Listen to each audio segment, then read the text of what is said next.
Hello दोस्तों, कैसे हो आप सब। इस वीडियो में मैं आपको ले जा रहा हूँ एक धमाकेदार 5 दिन की रोड ट्रिप पे। इन 5 दिनों में हम देखने वाले हैं अयोध्या राम जन्मभूमि, काशी विश्वनाथ, प्रयागराज संगम और बहुत कुछ। So stay tuned. डे 1 में हम जा रहे हैं दिल्ली से लखनऊ, फिर अयोध्या राम जन्मभूमि, उसके बाद वाराणसी और लास्ट में प्रयागराज संगम। तो चलिए शुरू करते हैं अपनी यात्रा। ये मजा आएगा ना भिड़ो। सुबह 6 बजे हम निकल गए लखनऊ के लिए गंगा एक्सप्रेसवे से। ये यूपी का सबसे लंबा एक्सप्रेसवे है जिसकी लेंथ 594 किलोमीटर है। दिल्ली से लखनऊ 490 किलोमीटर का सफ़र हमने 6 घंटे में कवर किया। यहाँ speed limit 120 kilometre per hour है और ट्रैफिक इतना कम था कि लग रहा था कि यह एक्सप्रेसवे स्पेशली हमारे लिए बनवाया गया है। ऐसे कुछ ज़्यादा नहीं हो गया ये?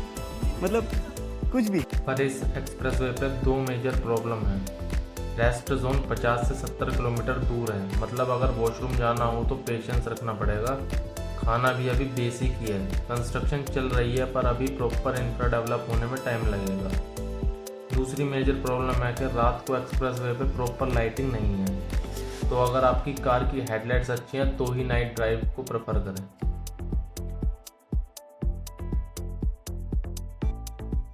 हमने ये ट्रिप सावन के महीने में प्लान की सिर्फ इसलिए कि वेदर अच्छा मिलेगा और नॉर्थ इंडिया के एक्सट्रीम हीट में सफ़र नहीं करना पड़ेगा।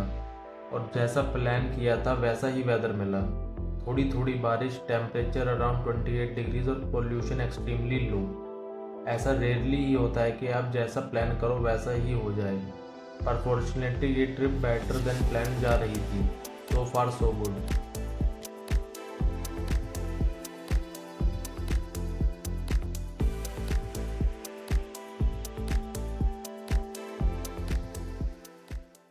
लखनऊ पहुंच के हमने होटल की बजाय एयरबीएनबी लिया, क्योंकि होटल का खाना 5 दिन खा के पेट की बैंड मच जाती और एयरबीएनबी में घर जैसा फील भी आता है। किचन का एक्सेस है तो अपना जोमेटो से राशन मंगाओ और घर का खाना खाओ।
लखनऊ की वाइब मस्त है। ट्रैफिक दिल्ली जैसा है पर लोग मनमौजी हैं।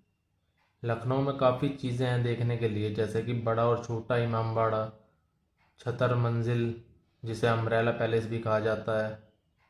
पर हमने सिर्फ हज़रतगंज मार्केट ही देखी क्योंकि टाइम कम था और नेक्स्ट डे हमें अर्ली मॉर्निंग अयोध्या के लिए भी निकलना था। हज़रतगंज मार्केट एक 200 साल पुरानी शॉपिंग स्ट्रीट है। वहाँ चलना मतलब एकदम रेट्रो फील लाना। मेट्रो से भी इजीली हज़रतगंज मार्केट पहुँचा जा सकता है। अगर आप नॉनवेज के शौकीन हो तो लखनऊ आपके लिए जन्नत है। यहाँ बिरयानी, टुंडे कबाब और भी अदर नॉनवेज आइटम बहुत ही मशहूर हैं। वेज के लिए यहाँ की चाट मशहूर है, जिसमें सबसे फेमस है शुक्ला चाट हाउस।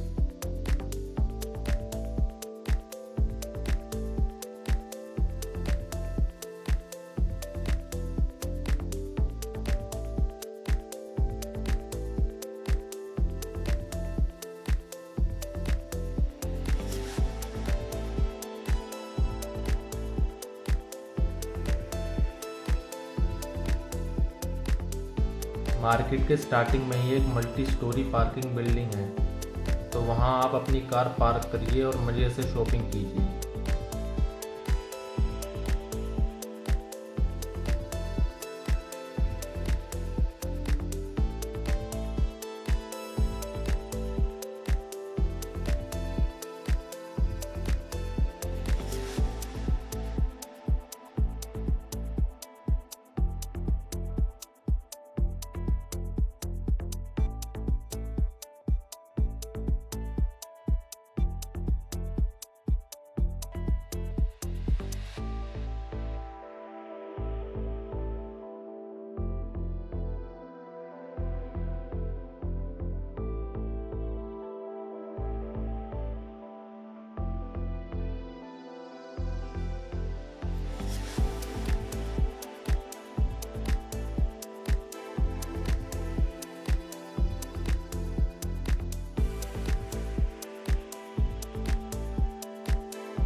अगले दिन हम निकल गए अयोध्या के लिए। लखनऊ से अयोध्या 130 किलोमीटर दूर है। इस सफ़र को हमने 2.5 घंटे में कंप्लीट किया। रोड्स की कंडीशन एकदम बढ़िया है। हर थोड़ी दूर में ढाबे आ रहे हैं, तो खाने पीने की कोई प्रॉब्लम नहीं है।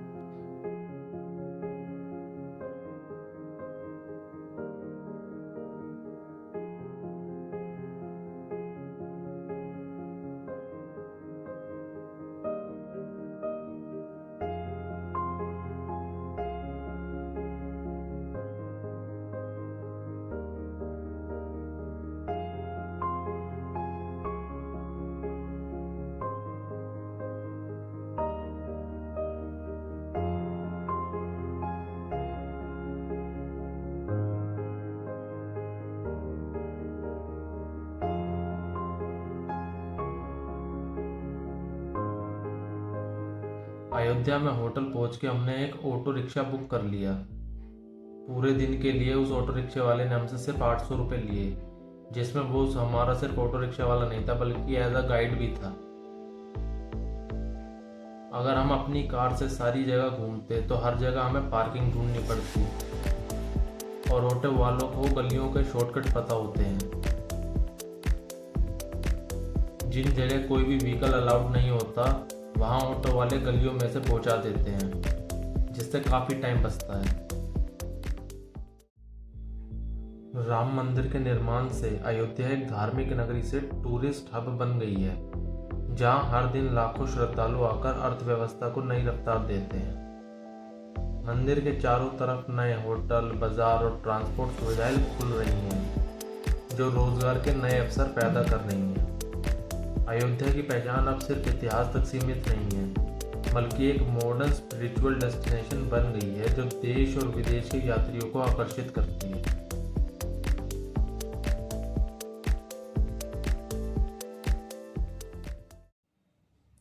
मंदिर के कारण लोकल हाथकला, प्रसाद और हैंडीक्राफ्ट की डिमांड बढ़ गई है, जिसने स्थानीय व्यापारियों की आय को दुगना कर दिया है। अयोध्या का विकास एक मिसाल है कि धार्मिक आस्था और आर्थिक प्रगति एक साथ चल सकते हैं।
अयोध्या में राम मंदिर के दर्शन से पहले हनुमानगढ़ी जाना जरूरी माना जाता है।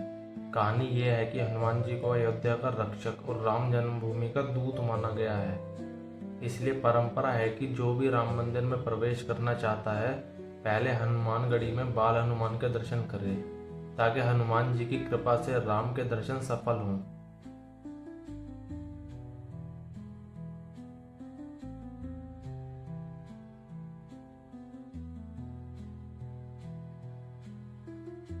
कहा जाता है लंका से लौटने के बाद हनुमान जी यहीं गुफा में रहे थे।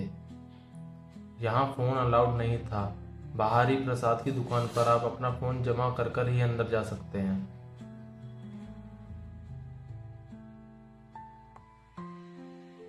फिर हम गए राम मंदिर दर्शन करने, जो कि हनुमानगढ़ी से सिर्फ 500 मीटर दूर है।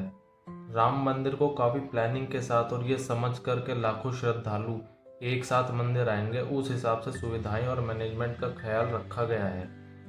मंदिर की मेन एंट्री से पहले आपको अपने जूते, चप्पल, फ़ोन और अदर इलेक्ट्रॉनिक गैजेट्स बाहर ही जमा करवाने पड़ेंगे। फॉर्चुनेटली अगस्त के मंथ में भीड़ बहुत कम थी और हमें कहीं भी लाइन में नहीं लगना पड़ा और बहुत ही अच्छे दर्शन हो गए।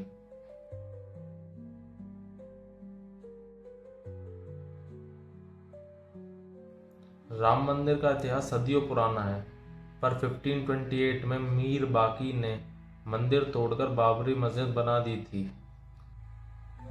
सदियों के संघर्ष के बाद 2019 सुप्रीम कोर्ट वर्डिक्ट के बाद मंदिर का पुनर्निर्माण हुआ। मंदिर का निर्माण राजस्थान के पिंक सैंडस्टोन से किया गया है।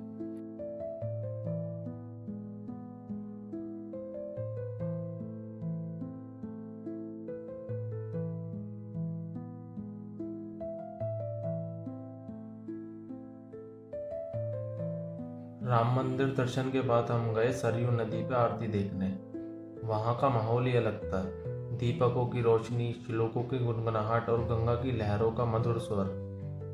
मेरे तो रोंगटे ही खड़े हो गए, जैसे खुद देवलोक धरती पर उतर आए हों। हर तरफ भक्ति का समुद्र था, जहाँ लोगों का स्वर राम नाम में घुल गया था। आरती के समय जब दिए जलते हुए पानी पर तैर रहे थे तो लगा जैसे प्रकाश के साथ सारी प्रार्थनाएं स्वर्ग तक पहुंच रही हों। उस पल में अयोध्या सिर्फ एक नगर नहीं बल्कि एक पवित्र अनुभव बन गई थी।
नेक्स्ट डे हम सुबह सुबह अर्ली मॉर्निंग 6 बजे निकल गए अयोध्या से वाराणसी के लिए, जो कि 220 किलोमीटर दूर था।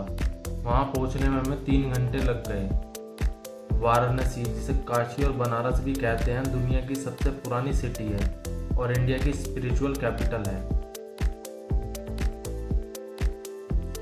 वाराणसी का एयरबीएनबी अब तक का सबसे सुंदर और वेल मेंटेन्ड फ्लैट था और अयोध्या में 3 टाइम बाहर का खाना खाने के बाद हमने यहीं किचन में खाना बनाया। क्योंकि सारे टेम्पल्स वाराणसी में दोपहर में बंद रहते हैं और 4 बजे खुलते हैं, तो अच्छे से रेस्ट करने के बाद हमने दोबारा एक ई रिक्शा बुक कर लिया पूरे दिन के लिए।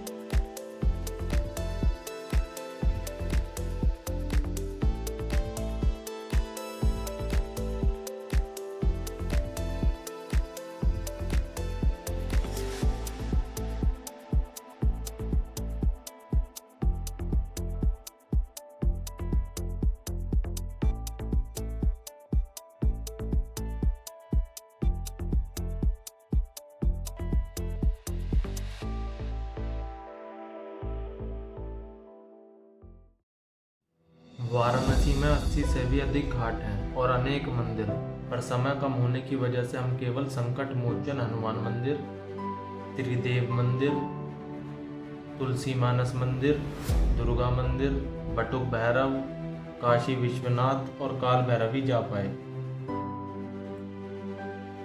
कहा जाता है कि तुलसीदास को यहाँ हनुमान जी का साक्षात दर्शन हुआ, जिसने उन्हें प्रेरित किया कि ये इस स्थान पर हनुमान जी का मंदिर स्थापित करें। त्रिदेव मंदिर में ब्रह्मा, विष्णु और शिव एक साथ विराजमान हैं। ये बहुत रेयर है क्योंकि भारत में ब्रह्मा के अलग मंदिर बहुत कम मिलते हैं। तुलसी मानस मंदिर के बारे में कहा जाता है कि यहाँ पर तुलसीदास जी ने रामचरितमानस लिखी थी, जो संस्कृत रामायण को अवधी भाषा में सामान्य जनता तक पहुँचाता है।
पुराणों के मुताबिक भगवान शिव ने कहा था कि जो भी काशी में मृत्यु को प्राप्त करेगा उसे मोक्ष मिलेगा, इसलिए काशी विश्वनाथ को मोक्षदायिनी धाम माना जाता है। यह मंदिर 12 ज्योतिर्लिंगों में से एक है। कथा है कि शिव एक अग्नि स्तंभ के रूप में प्रकट हुए, जिससे विष्णु और ब्रह्मा को अपनी शक्ति का दर्शन कराया। मंदिर कई बार तोड़ा गया, लेकिन हर बार भक्ति और आस्था से फिर खड़ा हुआ। वर्तमान संरचना महारानी अहिल्याबाई होलकर ने 1780 में बनवाई। पंजाब के महाराणा रंजीत सिंह ने इसके शिखर पर सोना चढ़वाया, जिससे ये गोल्डन टेम्पल ऑफ शिवा कहलाया जाने लगा।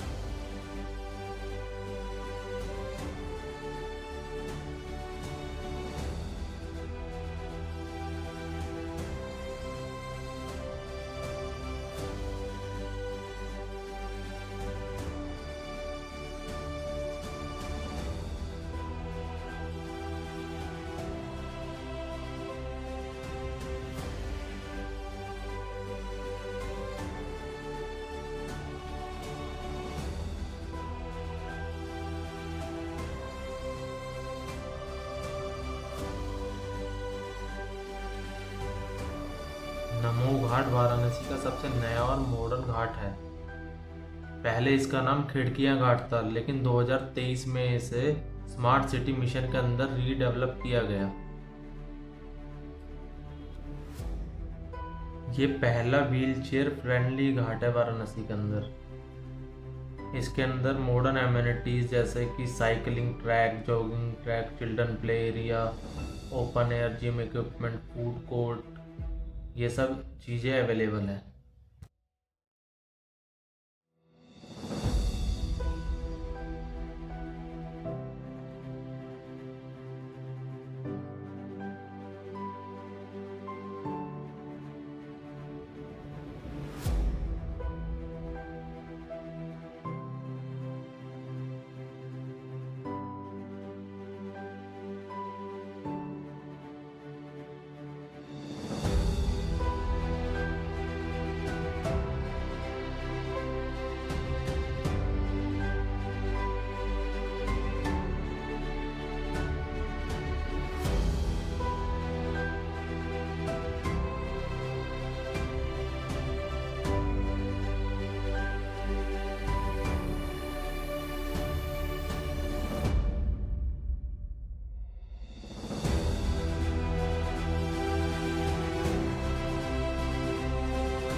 नमो घाट के विशाल जोड़े हुए हाथ सिर्फ एक मूर्ति नहीं बल्कि भारत की परंपरा का प्रतीक है, जो हर आने वाले को अतिथि देवो भव का संदेश देते हैं। ये हाथ धार्मिक श्रद्धा और संस्कृति का संगम है, जहाँ नमस्ते एक साधारण अभिवादन से बढ़कर एक आध्यात्मिक अनुभव बन जाता है।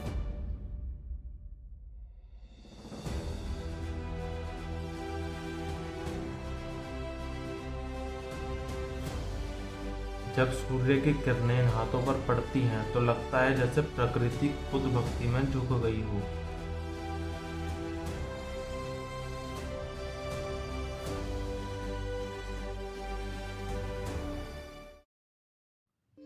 अपने ट्रिप के आखिरी दिन हम निकल गए वाराणसी से सारनाथ की ओर, जो कि वहां से 10 किलोमीटर दूर है। इसी स्थान पर गौतम बुद्ध ने अपना पहला सरमन दिया था। ये एक यूनेस्को वर्ल्ड हेरिटेज साइट है और इंडिया की 45th हेरिटेज प्रॉपर्टी है। गौतम बुद्धा का जन्म 563 BC लुम्बिनी नेपाल में हुआ था। उनका असली नाम सिद्धार्थ गौतम था। वह एक राजघराने से बिलोंग करते थे। एक दिन उन्होंने बुढ़ापे, रोग, मृत्यु और एक साधु को देखा जिसने उनका मन में परेशानी जगाई। 29 की एज में वह राजमहल छोड़कर अपनी पत्नी यशोधरा और राहुल को छोड़कर सत्य की खोज में निकल गए।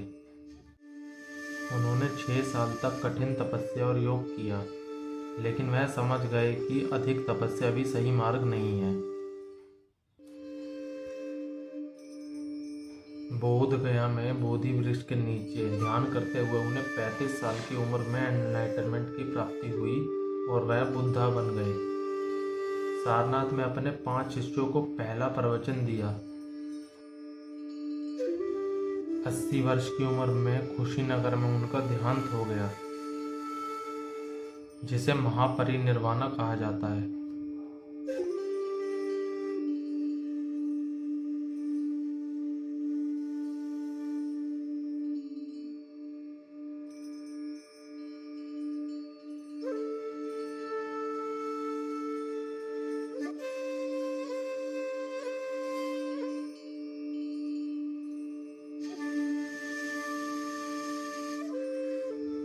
स्तूपा को बुद्ध के पवित्र अवशेषों को रखने के लिए बनाया गया था।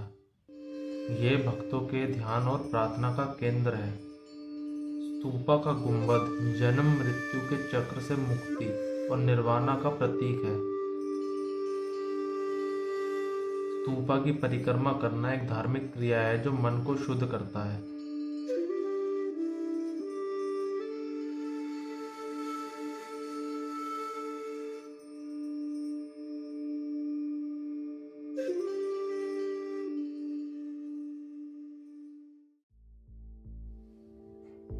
प्रयागराज हमारी इस ट्रिप की लास्ट डेस्टिनेशन थी। वाराणसी से प्रयागराज का रास्ता कावड़ यात्रा की वजह से वन वे कर रखा था, जिसकी वजह से 3 घंटे का रास्ता 4.5 घंटे में पूरा हुआ।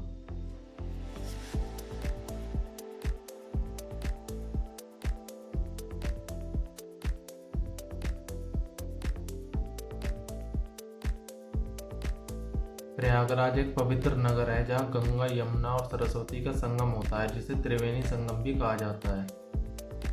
इस नगर को तीर्थराज कहा जाता है क्योंकि यहाँ का स्नान और पूजा मनुष्य को पाप से मुक्त कर देता है। कुंभ मेला और माघ मेला के समय प्रयागराज एक अद्भुत दृश्य बन जाता है, जहाँ करोड़ों भक्त एक साथ स्नान करते हैं।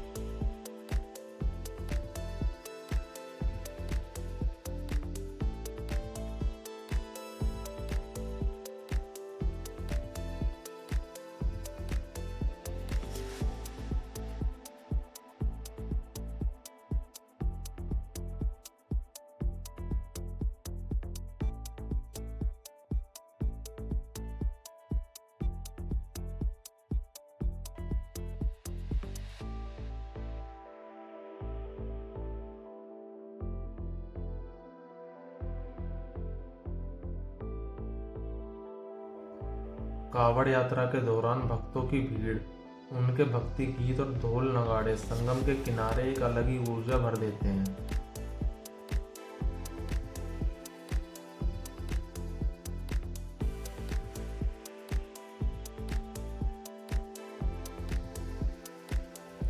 संगम में स्नान कर हम अर्ली मॉर्निंग 6 बजे निकल गए प्रयागराज से दिल्ली की ओर, जो कि 8 घंटे का रास्ता है।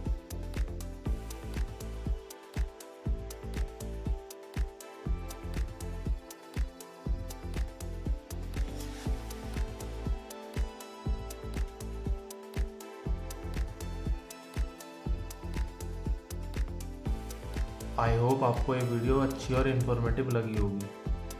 थैंक यू, मिलते हैं आपसे नेक्स्ट वीडियो में।